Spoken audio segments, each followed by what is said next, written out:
Et bonjour, bienvenue sur cette vidéo. Aujourd'hui, je vais tester un boîtier moyen tour pour PC, le Zalman T6.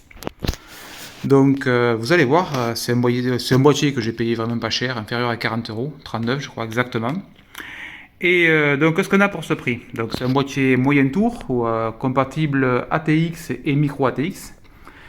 Et il est plutôt petit pour du ATX. Donc, qu'est-ce que nous dit le marketing?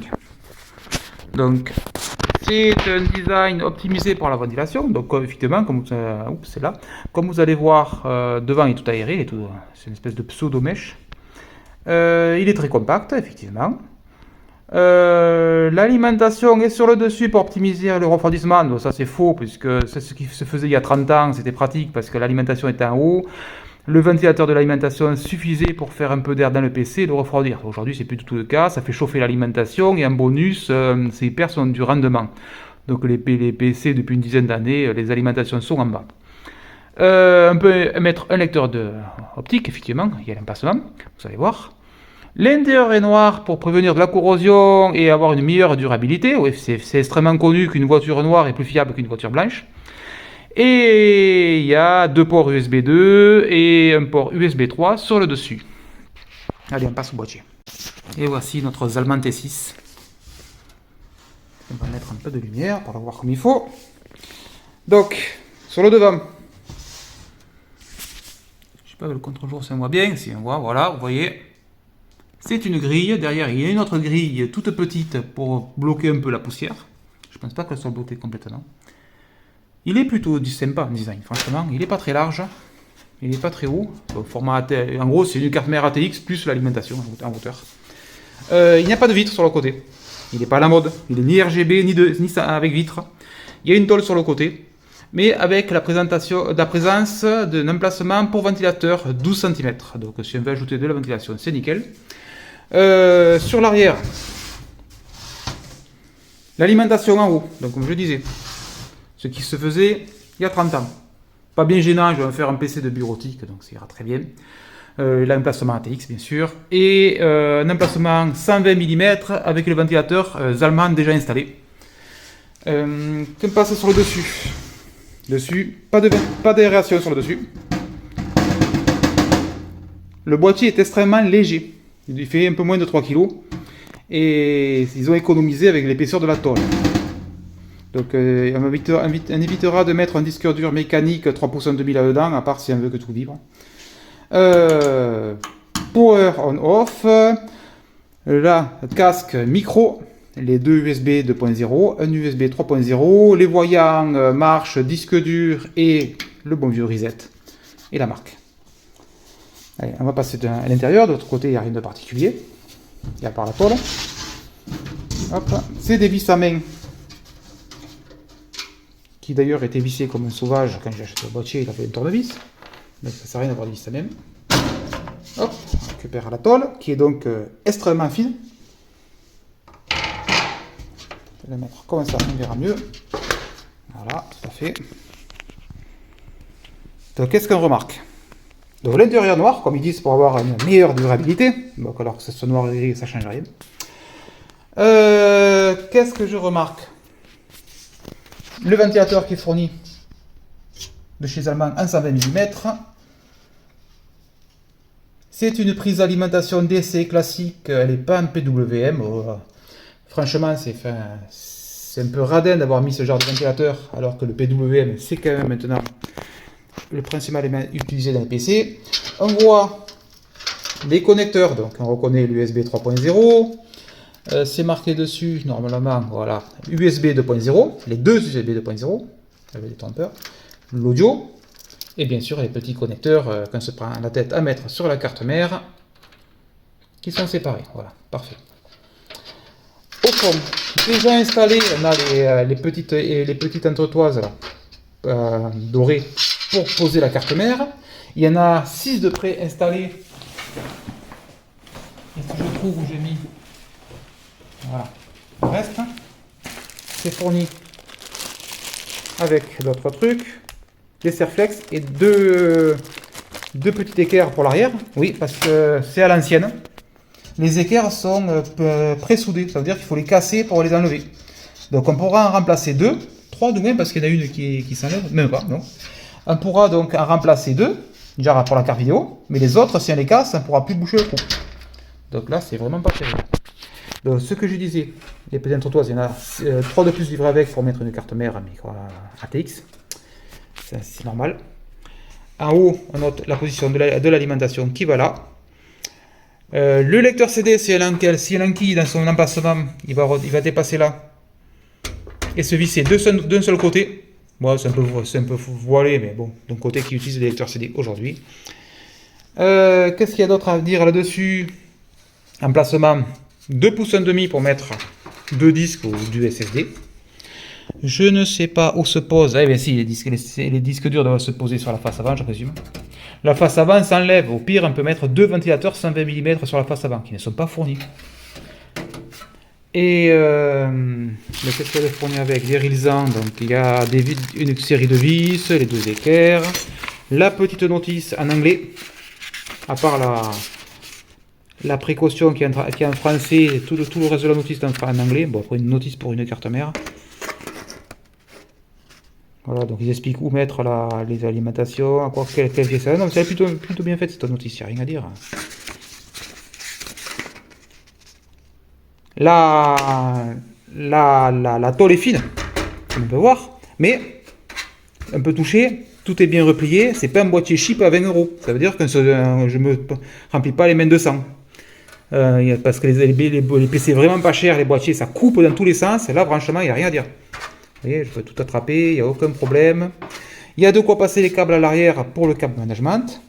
D'ailleurs, cela, je vais brancher juste une carte mère ATX, donc il n'y aura pas de problème. Et donc voilà, c'est tout, ça sera tout pour ce petit boîtier. C'est un petit boîtier donc pas cher, un format ATX qui est plutôt compact pour du ATX. L'alimentation, la carte vidéo, elle pourra tenir. Franchement, il y a la marge, on peut mettre des cartes vidéo énormes. Le problème, c'est que l'alimentation est en haut, toute l'air va s'accumuler chaude en haut sur l'alimentation. Donc je déconseille quand même ce boîtier pour un PC gamer. Un PC gamer, il faut me prendre l'alimentation en bas, donc un boîtier inversé. Ils sont généralement plus chers. Et au moins, c'est plus sympa pour le refroidissement. Je viens de voir qu'il y a une prédécoupe pour notre truc là, qui n'est pas installé d'origine. Je pense que c'est pour un autre style de face avant. La face avant avec les USB qui sont là, et non sur le dessus. Et là, on voit que la patine électronique est apparente. Donc, et dessous, est-ce que... Oui, je ne pensais pas, mais on a des petits pieds en caoutchouc. Ils sont tout petits.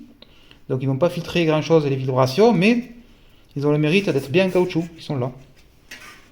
Et donc là, la petite trappe pour tirer la façade si on veut tout arracher. Et mettre des ventilateurs en face avant.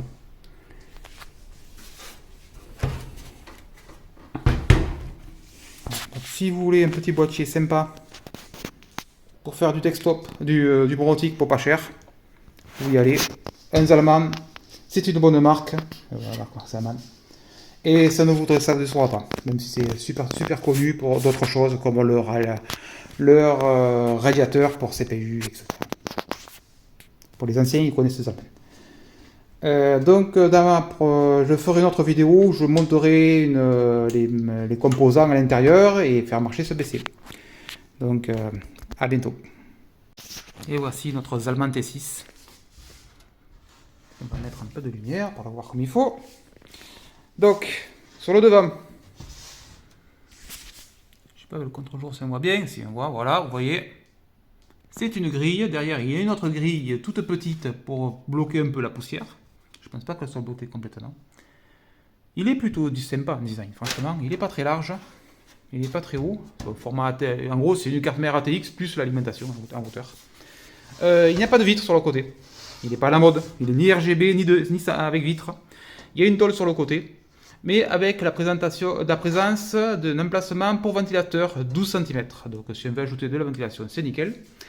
Sur l'arrière, l'alimentation en haut, donc comme je disais, ce qui se faisait il y a 30 ans. Pas bien gênant, je vais faire un PC de bureautique, donc ça ira très bien. L'emplacement ATX bien sûr, et un emplacement 120 mm avec le ventilateur Zalman déjà installé. Que passe sur le dessus, pas d'aération sur le dessus. Le boîtier est extrêmement léger. Il fait un peu moins de 3 kg. Et ils ont économisé avec l'épaisseur de la tôle. Donc on évitera de mettre un disque dur mécanique 3 pouces en 2000 là-dedans, à part si on veut que tout vibre. Power on-off. Là, casque micro. Les deux USB 2.0, un USB 3.0, les voyants, marche, disque dur et le bon vieux reset. Et la marque. Allez, on va passer à l'intérieur. De l'autre côté, il n'y a rien de particulier. Il y a par la tôle. Hop, c'est des vis à main. Qui d'ailleurs était vissé comme un sauvage. Quand j'ai acheté le boîtier, il a fait une tournevis. Donc ça ne sert à rien d'avoir des vis à main. Hop, on récupère la tôle, qui est donc extrêmement fine. Je vais la mettre comme ça, on verra mieux. Voilà, tout à fait. Donc qu'est-ce qu'on remarque? Donc l'intérieur noir, comme ils disent, pour avoir une meilleure durabilité. Donc alors que ce soit noir et gris, ça ne change rien. Qu'est-ce que je remarque? Le ventilateur qui est fourni de chez Allemand en 120 mm. C'est une prise d'alimentation DC classique, elle n'est pas en PWM. Franchement, c'est un peu radin d'avoir mis ce genre de ventilateur, alors que le PWM, c'est quand même maintenant le principal élément utilisé dans les PC. On voit les connecteurs, donc on reconnaît l'USB 3.0. C'est marqué dessus, normalement, voilà, USB 2.0, les deux USB 2.0, avec des trompeurs, l'audio, et bien sûr les petits connecteurs qu'on se prend la tête à mettre sur la carte mère, qui sont séparés. Voilà, parfait.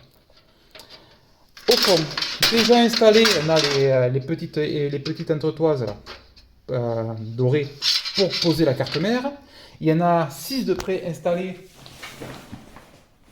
Et si je trouve où j'ai mis, voilà, le reste, c'est fourni avec d'autres trucs, des serflex et deux petits équerres pour l'arrière. Oui, parce que c'est à l'ancienne. Les équerres sont pré-soudés, ça veut dire qu'il faut les casser pour les enlever. Donc on pourra en remplacer 2, 3 de moins parce qu'il y en a une qui s'enlève, même pas, non. On pourra donc en remplacer 2, déjà pour la carte vidéo, mais les autres, si on les casse, on ne pourra plus boucher le trou. Donc là, c'est vraiment pas terrible. Donc ce que je disais, les petites entretoises, il y en a 3 de plus livrés avec pour mettre une carte mère à micro ATX. C'est normal. En haut, on note la position de l'alimentation qui va là. Le lecteur CD, si elle enquille dans son emplacement, il va dépasser là et se visser d'un seul côté. Bon, c'est un peu voilé, mais bon, d'un côté qui utilise les lecteurs CD aujourd'hui. Qu'est-ce qu'il y a d'autre à dire là-dessus? Emplacement 2 pouces et demi pour mettre 2 disques ou du SSD. Je ne sais pas où se pose. Eh bien si, les disques durs doivent se poser sur la face avant, je présume. La face avant s'enlève. Au pire, on peut mettre 2 ventilateurs 120 mm sur la face avant, qui ne sont pas fournis. Et qu'est-ce qu'elle est fournie avec? Des rilsans, donc il y a une série de vis, les 2 équerres, la petite notice en anglais, à part la précaution qui est en français, et tout le reste de la notice est en anglais. Bon, après une notice pour une carte mère.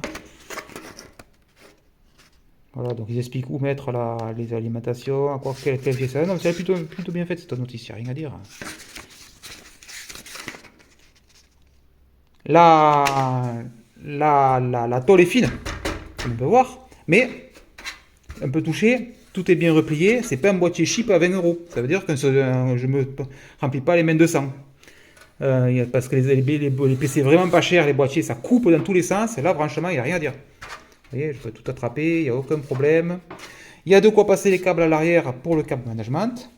D'ailleurs, cela, je vais brancher juste une carte mère ATX, donc il n'y aura pas de problème. Et donc voilà, c'est tout, ça sera tout pour ce petit boîtier. C'est un petit boîtier donc pas cher, un format ATX qui est plutôt compact pour du ATX. L'alimentation, la carte vidéo, elle pourra tenir. Franchement, il y a la marge, on peut mettre des cartes vidéo énormes. Le problème, c'est que l'alimentation est en haut, toute l'air va s'accumuler chaude en haut sur l'alimentation, donc je déconseille quand même ce boîtier pour un PC gamer. Un PC gamer, il faut me prendre l'alimentation en bas, donc un boîtier inversé. Ils sont généralement plus chers. Et au moins, c'est plus sympa pour le refroidissement. Je viens de voir qu'il y a une prédécoupe pour notre truc là, qui n'est pas installé.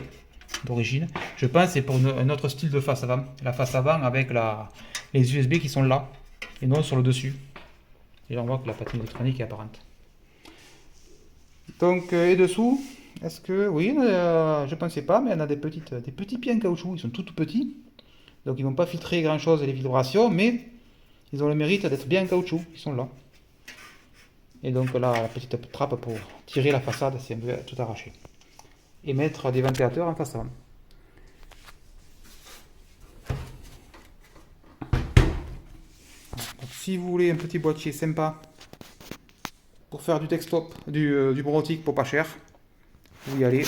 Un Zalman, c'est une bonne marque. Voilà, Zalman. Et ça ne vous décevra pas, même si c'est super connu pour d'autres choses comme leur radiateur pour CPU, etc. Pour les anciens, ils connaissent ça.